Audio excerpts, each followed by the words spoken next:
Hello et bienvenue dans le Défaussé spécial calendrier 2019. On est toujours au loufoque, moi c'est Alex et je suis accompagné de Zéphiriel. Salut. Donc on continue sur notre lancée, donc comme vous le savez, un jour un jeu, jusqu'au 24 ou peut-être le 25, on verra, mais je pense que c'est plutôt le 24, mais bon on verra. Et nous sommes en compagnie d'Alexandre. Salut Alex. Salut. Sandre. Oh mon Dieu. Oh mon Dieu, Alexandre, on peut pas avoir deux Alex dans une émission, non, ce n'est pas possible. Donc la dernière fois, écoute, tu nous as fait super plaisir et tu nous as réconcilié avec les aéronefs. Aujourd'hui, tu viens nous présenter quoi ? Alors, aujourd'hui, je viens vous présenter un autre petit bijou que j'apprécie beaucoup, c'est Edgar et Lucien, qui est un jeu, fait par Tanguy Camus, et Basile Mayer, simplement. C'est dans ce jeu, en fait, on est dans un univers un peu steampunk, en quelque sorte, tout simplement. On va contrôler deux personnages, donc Edgar et Lucien. Alors, Lucien, c'est plus le personnage un petit peu genre politique, en fait, qui va être mis en avant. Et Edgar, c'est un personnage qui va nous servir à faire des crasses dans le jeu, en fait. Leur rôle à tous les deux, c'est de s'enrichir, d'avoir du pouvoir en fait dans une ville, donc dans la ville simplement. Ils vont devoir se balader un peu partout, acquérir le territoire, essayer de récupérer de l'argent, voler et en même temps essayer de voler l'argent des autres. Bref, il y a énormément de possibilités en fait à faire dans ce jeu. Donc ils sont en duo. C'est un duo. Exactement, ils sont pas ennemis. C'est ça, c'est un duo qu'on va un peu disperser un petit peu partout sur la map, tout simplement. Et donc, et comme je le disais, du coup, Lucien, du coup, qui est un personnage plus propre sur lui, en quelque sorte, c'est lui, il va plus faire. C'est un politicien, quoi. Voilà, exactement. Il va plus faire de la. Voilà, il va être. C'est une crapule, mais propre. Exactement, c'est un peu ça, voilà.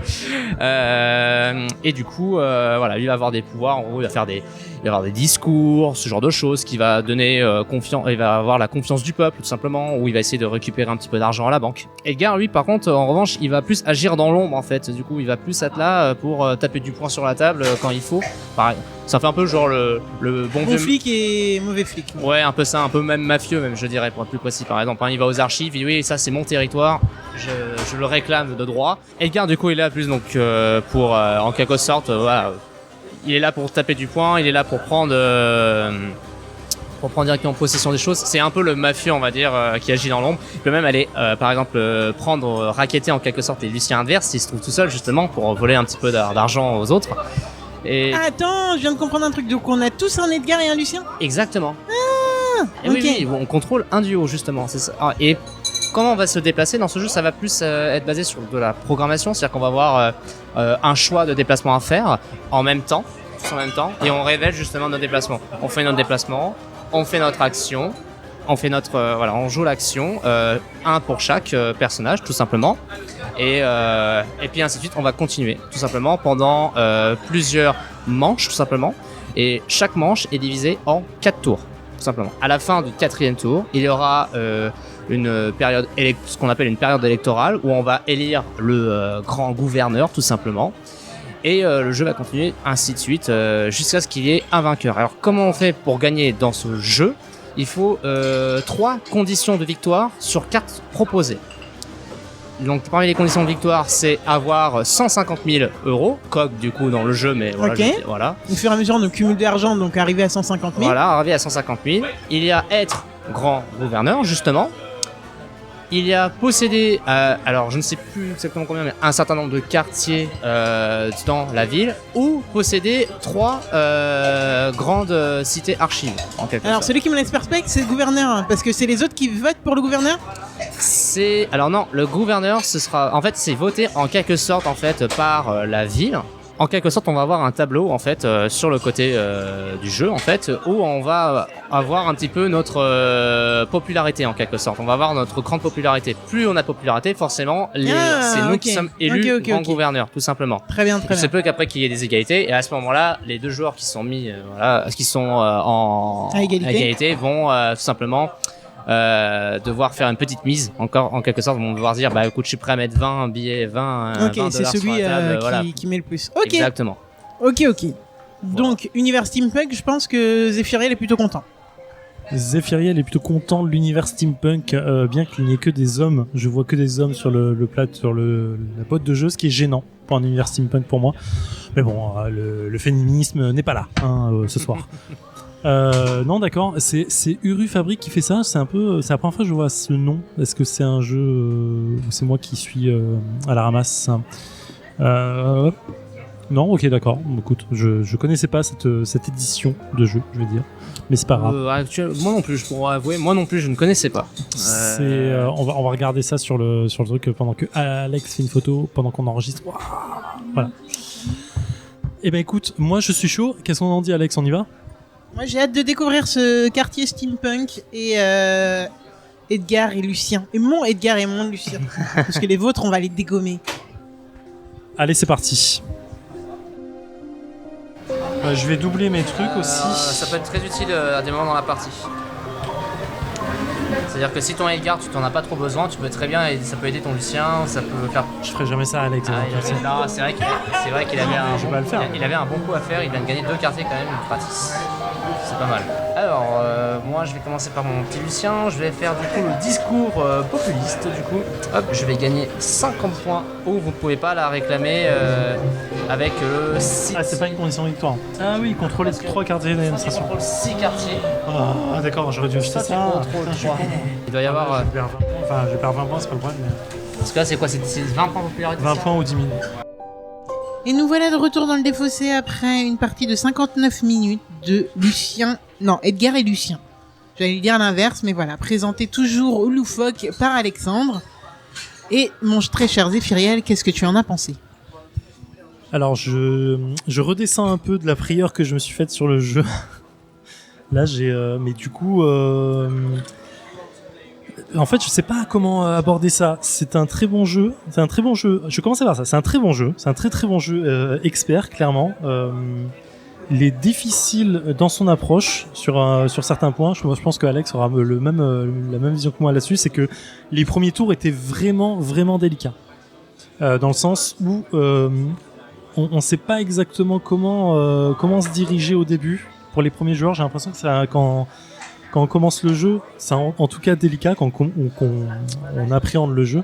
Il y a 3 conditions de victoire à valider sur 4. Par quoi je commence? En fait, c'est vraiment le truc de me dire, je sais pas où je dois me déplacer. Je relis plusieurs fois les lieux pour essayer de comprendre quelles actions je peux faire, quelles actions en duo faut faire pour avoir les bonnes personnes au bon moment. On se rend vite compte que Edgar, donc l'homme de main, nous servira qu'un tour sur 2 parce que dès qu'on le déplace, il y a un deuxième tour le tour où il se déplace entre deux quartiers administratifs, il peut pas faire grand chose sauf jouer une carte manigance, mais c'est quand même assez occasionnel. Et du coup moi la partie pour moi elle est un peu confuse. En plus je m'étais mise une mauvaise condition de victoire en tête parce que je pensais qu'il fallait valider les conditions de victoire tout le temps au même endroit, donc pour moi le jeu prenait une dimension ultra complexe en fait en termes de victoire. Je disais mais c'est impossible, t'es obligé de valider une condition de victoire mais tu peux en valider qu'une par tour, donc il faut au moins 3 tours pour pouvoir gagner. Donc 3 tours ça veut dire que 3 fois 4 12 manches, c'est-à-dire qu'il faut tenir 12 manches avec une condition de victoire à chaque fois. Pour moi ça prenait des proportions complètement dingues et j'avais mon cerveau qui surchauffait pendant les tours.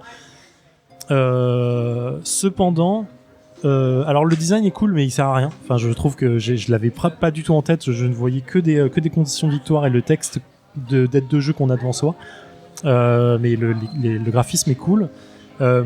Les actions sont ultra complexes. Le fait d'avoir 2 personnages à gérer et des actions différentes qui peuvent se combiner, qui peuvent du coup en fait accélérer le jeu quand tu comprends comment les faire. Je pense que c'est ultra complexe à prendre au début en tête et à comprendre tout ça correctement. Et bon, moi, la partie était vraiment confuse en fait. J'en ressors là, j'ai l'impression de galérer à trouver mes mots. Je suis désolé. Alors c'est marrant parce que moi j'ai pas du tout le même avis que Zéphiriel sur genre aucun point. Donc moi je trouve pas que le jeu est compliqué à appréhender du tout. J'ai compris les règles. Pour une fois, franchement, on va dire une fois n'est pas coutume, j'ai compris du premier coup. En plus on a une super aide de jeu. En fait, j'avoue qu'à un moment, au lieu de t'écouter, j'ai décroché, j'ai lu l'aide de jeu, j'étais bon. En gros, il y avait aucune difficulté de cet ordre-là. J'avais exactement ce qu'il fallait faire pour gagner la partie. En fait, le truc, c'est que le matos, il m'a sorti du jeu. J'ai pas du tout aimé. J'ai pas du tout aimé le jeu. Le matos m'a complètement sorti du truc. C'est-à-dire que même l'action initiale qui est avec notre petite horloge de planifier nos déplacements. En fait, rien que cette action-là, je l'ai trouvé galère. Je crois qu'au bout de 2 tours, je vous ai dit, Non mais les gars, moi je le fais plus, je vous annonce direct ce que je fais. Ce qui est chaud quand même. 2 tours d'action, la fille elle essaye même plus de faire l'exercice mental de voilà. Mais en fait le truc c'est que sur la boîte, sur les jetons, partout sur l'aide de jeu, t'as deux iconographies d'Edgar et Lucien. Et eux se sont dit on va pas l'utiliser sur la petite horloge qu'on doit utiliser tout le temps. Et que du coup, on va jouer avec les chapeaux. Il y en a un, il a un chapeau rond et l'autre il a un chapeau, je sais pas, rectangle. Mais non, à aucun moment je savais qui était qui, ça m'a saoulé. Et en fait, dès le départ, pour moi, Zef avait gagné. Parce que je sais pas, je le voyais gagnant parce que dès le départ, en fait, il avait récupéré des territoires et je voyais du bleu partout. Je me suis dit, il a gagné. Je t'avoue. Et en fait, je me suis dit, comment je peux faire pour ne pas être en travers de son chemin pour il gagne le plus vite possible et qu'on arrête la partie. Je te jure que j'en étais à là. En vrai, j'en étais vraiment à là. C'est dur, Alex, t'es dur avec le jeu. Et le truc, c'est que quand j'ai vu que Zef, il galérait, je me suis dit, changement de stratégie, on va essayer de gagner. Ah putain, Alex. Le non-respect du jeu, Alex, dans sa plus haute forme. Au moins deux conditions de victoire, je me suis dit, ok, il m'en manque une, donc on va essayer de remonter. Et le truc, c'est que j'avais fait un all-in stupide avant, en défonçant tout, parce que j'étais tellement pas dedans que... Voilà, et du coup, j'y étais plus. Mais en soi, non, désolé vraiment Alexandre, et c'est pas contre toi ou contre...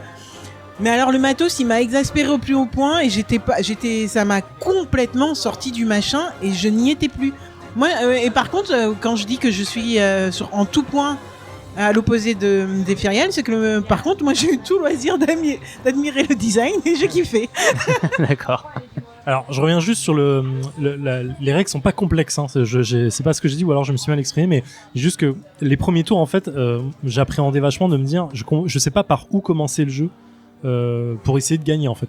Tu vois très bien les conditions que tu dois réunir. Pour moi, il y a un tellement que j'avais l'impression d'être surmené en mode, putain, mais il y a trop de trucs à faire pour gagner. Mais c'est ça, en fait. Mais effectivement, le seul truc que j'avais pas saisi, ou mal saisi, c'est que pour moi, il fallait valider toutes les conditions de victoire au même endroit, et ça me semblait ultra dur à faire, en fait. Je comprenais pas cette logique-là, mais ce qui n'était pas le cas du tout, donc voilà. D'accord. Vas-y, allez, comment t'as vécu la partie du coup, Alexandre? Moi, comme toujours, j'avais déjà joué de façon bien sûr à égalité, donc moi pour moi ça va. Je suis un petit peu désolé pour ma part parce que quand je vous ai expliqué le jeu, je l'ai fait de façon. Alors je veux juste revenir sur ça et je suis désolé Zef, mais moi j'avais super bien compris le truc que tu as dit, donc je pense qu'en effet il y a peut-être eu un petit moment de flottement. J'aurais dû mettre un peu plus d'accent sur les syndicats. Non, mais toi. En fait t'as très bien expliqué. Si Alex a compris, t'as très bien expliqué les règles. C'est juste, non mais pas sous-entendu que je comprends pas les règles, c'est pas ça. C'est sûr que si l'un d'entre nous a compris, c'est juste que l'autre n'a pas compris quand tu l'as dit, en fait. D'accord. Et moi je m'étais resté sur parce que quand tu disais il faut réunir ces conditions de victoire. T'as dû dire que pour les valider, pour les garder, il fallait aller à la Central Bank, effectivement. Et moi, je me suis fixé de me dire, il me faut ces 3 cartes en main pour pouvoir gagner. Et effectivement, réunir la 3e condition de victoire n'est pas obligé à valider là-dessus, en fait. Et tu peux même en valider 2 d'un coup. Mais effectivement, ouais, le jeu est très bien. Ça a pas l'air comme ça quand j'en parle, mais. Alors, est-ce que je suis la seule gênée par cette putain d'horloge? Alors, vas-y, Alexandre. Je suis un peu d'accord avec toi, Alex, dans le sens où moi je me dis que Lucien, c'est celui qui a le chapeau, voilà, c'est celui qui a le plus grand chapeau en fait, et je me dis c'est dommage parce que ils ont 2 aiguilles du coup sur l'horloge, donc une petite et une grande, et tout de suite je me suis toujours dit en fait, quand j'ai joué la première fois, que la grande aiguille c'était Lucien parce qu'il a un grand chapeau. Je suis d'accord. Et je me suis dit forcément c'est celui-là. Et je me rappelle de ma première partie, c'est vrai que je me suis trompé, je pense au moins 3-4 fois. Après. Nous, on a été gentils avec toi. Moi, ceux avec qui j'ai joué étaient très méchants. Oui, voilà. Du coup, ils m'ont dit, tant pis pour toi. Tu t'es trompé. Ouais, je pense que c'est le problème qui fait ça. Est-ce que c'est fait exprès après? Non, je pense pas. Pas. Après, t'as aussi les couleurs, hein. Je veux dire, Lucien est en bleu et Edgar est en violet sur l'horloge. Voilà, et en fait, sur la petite fiche recap, c'est aussi le cas. Donc, bon. Je pense qu'on chipote sur un détail de graphisme, mais qui est effectivement gênant au début. Hein. Quand tu prends 5 secondes à essayer de comprendre qui tu déplaces, c'est un peu gênant. Voilà. C'est un très bon jeu. Je pense que j'apprécierais largement plus la seconde partie. C'est ce que je me dis aussi, oui. Parce que vraiment, j'ai eu le cerveau en ébullition. Je comprenais plus ce que je devais faire. Alors, une information qu'on a eue pendant qu'on jouait, un joueur du Loufoque est venu nous dire que du coup, ce jeu a été finaliste ou a gagné le prix PEL de l'année dernière, si j'ai bien. On ne sait pas vraiment l'année parce que je crois qu'il est sorti il y a 2 ans, donc c'est sûrement peut-être celui il y a 2 ans du coup, pas celui de l'année dernière. Et donc c'est un petit jeu français. Exactement. Voilà. Et du coup, voilà, je trouvais que c'était sympa de les notifier parce que. Oui, je crois que c'est l'année 2016 effectivement qu'il a gagné quand on en parlait et la catégorie jeu expert. Mais vraiment, je comprends, hein, il est bien. Et en fait, le jeu est assez bloquant entre guillemets pour te dire, tu dois vraiment calculer tes coups, mais au tour près quoi. En mode, je vais pas me déplacer là parce que l'autre a une possibilité de venir me racketter si je vais là, donc je vais peut-être faire un détour. Mais faire un détour, c'est à dire que je perds 2 tours. Est-ce que ça vaut le coup? Et en fait, t'es vraiment en calcul permanent et tu peux même essayer de faire le contraire en disant. Je prévois que le Lucien adverse va se déplacer là, donc je vais allumer mon Edgar ici pour essayer de le canner un peu. Mais putain, c'est assez chaud. Le seul point négatif que j'ai sur le jeu, et vraiment je le redis, c'est un bon jeu, hein, même si j'en parle un peu de façon un peu fatiguée, j'ai l'impression. Mais c'est un bon jeu. Le point négatif que je reproche, c'est qu'il y a des tours où tu perds du temps. Il y a des tours où tu peux ne rien faire. Et c'est un peu frustrant, sachant que les conditions de victoire sont un peu dures à réunir, quoi. Ça fait après un peu partie du jeu, le côté où il faut vraiment bien choisir ses actions parce que chaque tour est, faut pas perdre de temps, quoi. Il faut absolument choisir le bon mouvement à faire. Moi, par exemple, à un moment, je suis allé sur City Hall, je savais qu'il fallait que j'aille à Central Bank, ça pouvait me servir. Il fallait que je trouve la meilleure solution pour aller le plus vite, mais en même temps aussi voir si je peux pas en passage racheter des territoires à mes adversaires. Comme ça, je continue un petit peu d'augmenter mon territoire. Donc après, ça fait un peu partie du jeu de savoir où on va, où on se déplace. Ouais. Donc on peut des fois faire. C'est vrai qu'il y a des tours, des fois on ne fait rien, mais des fois aussi c'est nécessaire. C'est-à-dire que si on ne fait rien pour un tour, mais au prochain tour on peut faire une bonne grosse action. Oui, clairement, et ça permet de préparer un peu mieux. Ouais. Voilà. Après, sur cette partie j'ai gagné, mais vraiment coup de chat monstrueuse, je pense, parce que j'ai eu la bonne carte qui m'a fait valider 2 conditions de victoire sur un seul tour. Et vraiment difficile, quoi, et mauvaise victoire de ma part, je pense. Non, pas si mauvaise que ça. Et d'ailleurs je voulais rendre hommage un petit peu, on va dire entre guillemets, à ces cartes manigances qui quand même sont des game changers assez et des boosters en effet assez intéressants. Et en fait toute la mécanique du jeu en elle-même plus ces cartes là me font beaucoup penser à Cult. À tort ou à raison, mais je sais pas. Je sais que tu connais Cult. Alors mais... non, je connais que de nom. Moi personnellement, s'il y a bien un jeu qui me fait penser, moi plutôt, c'est la Nuit du Grand Poulpe. Je sais pas si ça vous parle.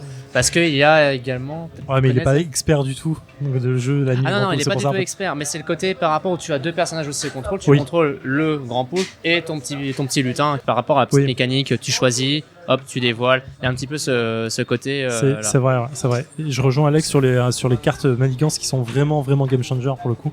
Ça peut, moi quand j'en ai pioché, j'ai vu que je me dis, ok, j'avais pioché 2 cartes, ça me mettait 2 conditions de victoire dans la main en fait d'un coup, quoi. C'était vraiment balèze. Voilà. Donc c'était Edgar et Lucien présentés par Alexandre Oloufoque dans le contexte de notre super mois de calendrier de l'Avent. Mois égale 25 ou 24 jeux.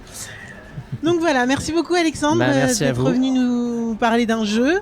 Encore une fois, je l'ai dit, j'ai pas kiffé plus que ça, mais c'est pas grave, tu vois, il en faut pour tous les goûts. Ça, c'est arrivé, ça arrivera encore, mais je vais me rattraper. Merci en tout cas. Ah, cool, ça me va. Donc voilà. Quant à nous, Zéphiriel, on se retrouve dès demain, il me semble, pour un nouveau jeu. Exactement. Absolument. Donc en attendant, écoutez, vous pouvez retrouver, là en ce moment c'est pas pareil pour les jeux, pour les réseaux sociaux. Et vous avez une photo par jour, c'est déjà pas mal. Comme ça, vous pouvez voir tous les membres du Loufoque. Et puis nous, parce que nous on n'est pas souvent sur nos photos, donc voilà. Sur les réseaux sociaux, comme d'habitude, n'hésitez pas à venir nous donner votre avis. Et puis c'est toujours un plaisir. Aujourd'hui, on a eu le plaisir de rencontrer un auditeur au Loufoque. C'est vrai. Voilà, ça fait plaisir. Voilà. Donc en attendant, jouez bien. Éclatez-vous. À plus tard. Ciao.